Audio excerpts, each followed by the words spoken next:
आप लोग कहाँ से आए? हम लोग औरैया जनपद दिव्यापुर विधानसभा से। प्रवीण गौतम, विधानसभा अध्यक्ष, बहुजन समाज पार्टी दिव्यापुर। अच्छा, जी, कैसे आए यहाँ पे? हम लोग सब अपने संसाधन से आए हुए हैं। मानवर साहब में आस्था है तो हम लोग मानवर साहब के जन्मोत्सव के दिन अपने सारे संसाधनों से हम लोग सारे लोग, हमारे शुभचिंतक कार्यकर्ता सारे लोग यहाँ एकत्रित हुए हैं मानवर साहब को पुष्पांजलि अर्पित करने के लिए। पार्टी की जो स्थिति इस समय चल रही है, कैसे सुधार होगा? पार्टी की स्थिति सुधार करने के लिए माननीय बहन जी के नए नए निर्देश जो आ रहे हैं, हम लोग ज़मीन पे जाके काम कर रहे हैं, कैडर चला रहे हैं, संगठन का काम सुचारू रूप से चल रहा है और पुनः निर्देश भी मिले हैं माननीय बहन जी के। हम लोगों को बूथ तक जो दुरुस्तीकरण कर रहे हैं, हम लोग फिर जाके बूथ पे काम चल रहा है। गांव में अन्य समाज को जोड़ने का, भाईचारा बना के लोगों को जोड़ने का काम भी चल रहा है। पार्टी में स्थिति 2027 में बहुजन समाज पार्टी की सरकार बनेगी, ये सुनिश्चित है। माननीय बहन जी इस प्रदेश की 5वीं बार मुख्यमंत्री बनेंगे। हाँ सर जी, 2027 के लेकर क्या आपका प्लान है? आप अपना वो परिचय दीजिए। मेरा नाम कमलेश गौतम है, जिला प्रभारी और बसपा औरैया। 2027 में परम आदरणीय बहन जी के नेतृत्व में और उनके नेतृत्व में पूरे विधानसभा जिला वाइज जो है ज़मीन पर, बूथ पर जाकर भाईचारा जो है बनाकर कमेटी तैयार कर रहे हैं। और जिस तरीके से 2005 में जो है भाईचारा बनाकर जो है सरकार बनाई थी, इसी प्रकार फिर पुनः जो है हम लोग जो है भाईचारा बनाकर बनाकर के 27 में गवर्नमेंट बनाएंगे। बहन जी को पुनः 5वीं बार मुख्यमंत्री बनाएंगे। नहीं, पार्टी की तो जी दिनों दिन गिरता जा रहा, जनाधार कम हो रहा है। नहीं जी, जनाधार तो ऐसा करो कि कोई दल जो है, सारे दल यहीं थे। जब भारतीय जनता पार्टी के समय जो है 2 सांसद हुआ करते थे, तो ऐसा नहीं कि समय का परिवर्तन है और बहुजन पार्टी का जो जनाधार है कम नहीं हुआ है, वहीं पर है। आप सब क्या 2027 को लेकर क्या आपका 2027 के लिए अपना परिचय भी दीजिए। मैं जिला अध्यक्ष कमल गौतम, जिला अध्यक्ष बीएसपी औरैया।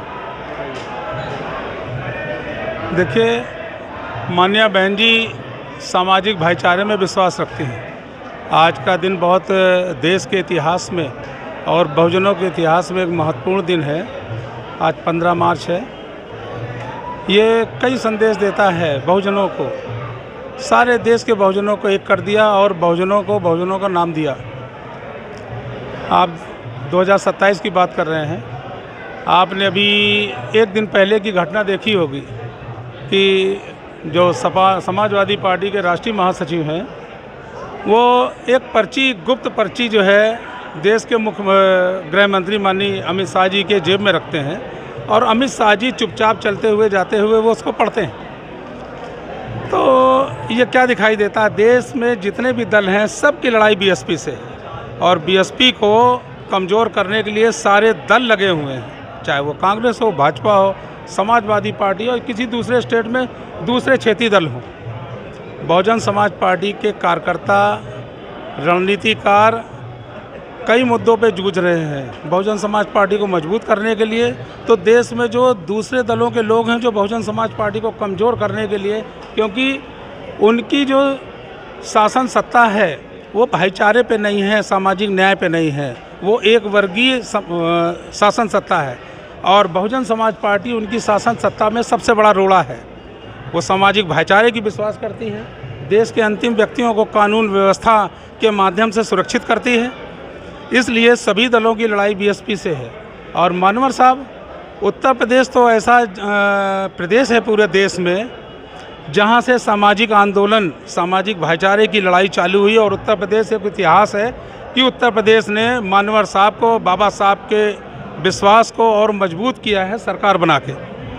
2027 में हम लोग फिर से माननीय बहन जी के नेतृत्व में पूरे संघर्ष के साथ, भाईचारे के साथ, सामाजिक भाईचारे के साथ हम लोग फिर से भाईचारा कायम करते हुए 2027 में पुनः हमारे बहन कुमारी मायावती जी को मुख्यमंत्री के रूप में देखना चाहते हैं और बहुजन समाज पार्टी को सत्ता के शीर्ष पे पहुंचाना चाहते हैं। मीडिया ने तो बीएसपी का इमेज काफ़ी ख़राब किया है, इस पर क्या कहेंगे? मीडिया की इमेज अपने आप में ख़राब है। आज की मीडिया वो तो भला हो जो हमारे बहुजन समाज के लोग जो हैं मीडिया के माध्यम से लोगों को जागरूक करते हैं। बाकी जो मीडिया है, एक वर्गीय मीडिया है, जो मुख्य धारा की मीडिया है, वो उनकी भी लड़ाई बीएसपी से ही है। वो बीएसपी को कमज़ोर दिखाते हैं, बीएसपी को बी टीम दिखाते हैं, और बी टीम का नमूना भी आपने देखा होगा। नहीं तो आपके पास कोई प्रचार तंत्र भी तो नहीं है। पहले मान्यवर साहब जो पेपर निकालते थे, बाबा साहब पेपर, लेकिन अब तो कोई पेपर नहीं है, ना कोई चैनल है। बाबा जो समय प्रचार तंत्र था, अब वही प्रचार तंत्र आप लोगों में कन्वर्ट हो गया है।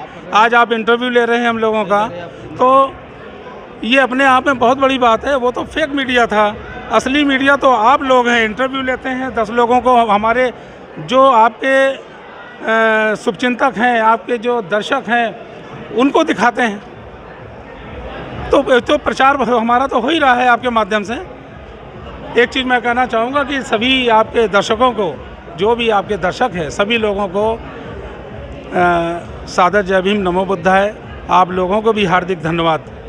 आगे आप लोग इसी तरह से काम करते रहें। 2027 में किन्हीं कारणोंवश या पहले की चुनाव में किन्हीं कारणोंवश नहीं आ पाए, प्रचार ने हमें बहुत पीछे छोड़ा, चुनाव आयोग ने पीछे छोड़ा, ईवीएम में पीछे छोड़ा, पर हमारा समाज जागरूक है। आप लोग जागरूक कर रहे हैं। हमारे एक एक कार्यकर्ता 100 कार्यकर्ताओं के बराबर आप लोग खुद मेहनत कर रहे हैं, और हमें पूरा विश्वास है अपने इन साथियों के लिए, साथियों की तरफ से, कि हम 2027 में पुनः माननीय बहन जी को मुख्यमंत्री के रूप में देखेंगे।